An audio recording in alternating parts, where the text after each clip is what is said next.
విదేశాల్లో చదవాలనుకుంటున్నారా? అయితే విదేశ్ కన్సల్ట్ ని సంప్రదించండి.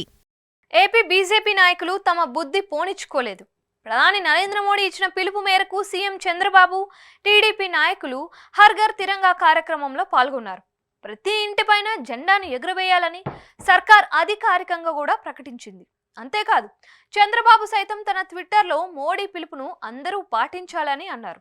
ఇలా కేంద్రం ఇచ్చిన పిలుపును పొత్తు ధర్మంలో పాటించిన టీడీపీ ఆ ధర్మానికి కట్టుబడి ఉన్నాము అన్న సంకేతాలు పంపించింది. ఒక్క టీడీపీనే కాదు, జనసేన కూడా కూటమి కట్టుబాటును పాటించింది. కేంద్రం పిలుపు మేరకు హర్ ఘర్ తిరంగా యాత్రను జనసేన నాయకులు కూడా గురువారం రాష్ట్ర వ్యాప్తంగా చేపట్టారు. జనసేన కార్యకర్తలు, నాయకులు ఇళ్లపై జెండాలు ఎగురవేసి మోదీ పిలుపును సాకారం చేశారు. అయితే ఈ రెండు పక్షాలు పొత్తు ధర్మాన్ని ఇంతగా పాటించిన కూటమి సర్కారులో పొత్తులో ఉన్న బీజేపీ మాత్రం ఆ ధర్మాన్ని ఎక్కడా పాటిస్తున్న దాఖలాలు కనిపించడం లేదని రాజకీయ వర్గాలు అంటున్నాయి.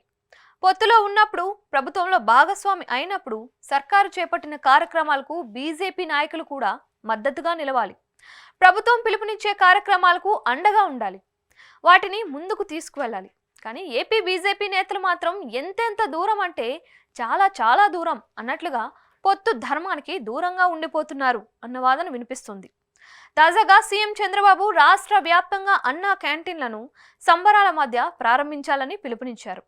దీనికి పేరు పెట్టి పిలవకపోయినా మంత్రులు, ఎమ్మెల్యేలు అందరూ హాజరు కావాలని సీఎం చంద్రబాబు స్వయంగా కోరారు. దీంతో అందరూ హాజరవుతారని అనుకున్నారు. అయితే టీడీపీ మంత్రులతో పాటు జనసేనకు చెందిన మంత్రులు, కొందరు ఎమ్మెల్యేలు, మరికొందరు హాజరయ్యారు. కానీ ఎటొచ్చి బీజేపీ నాయకులు మాత్రం ఎక్కడా కనిపించలేదు. వాస్తవానికి బీజేపీ కూటమి సర్కారులో ఒక్క మంత్రి ఉన్నారు, మరో 7 ఎమ్మెల్యేలు ఉన్నారు. కానీ ఒక్కరంటే ఒక్కరు కూడా అన్నా క్యాంటీన్ల సంబరాల్లో పాలు పంచుకోకపోవడం గమనార్హం. మరి ఈ కార్యక్రమంతో తమకు సంబంధం లేదని అనుకున్నారా, లేక ఇది తమది కాదని భావించారో తెలియదు. కానీ బీజేపీ మాత్రం తన బుద్ధిని పోనిచ్చుకోలేదు అని అంటున్నారు పరిశీలకులు.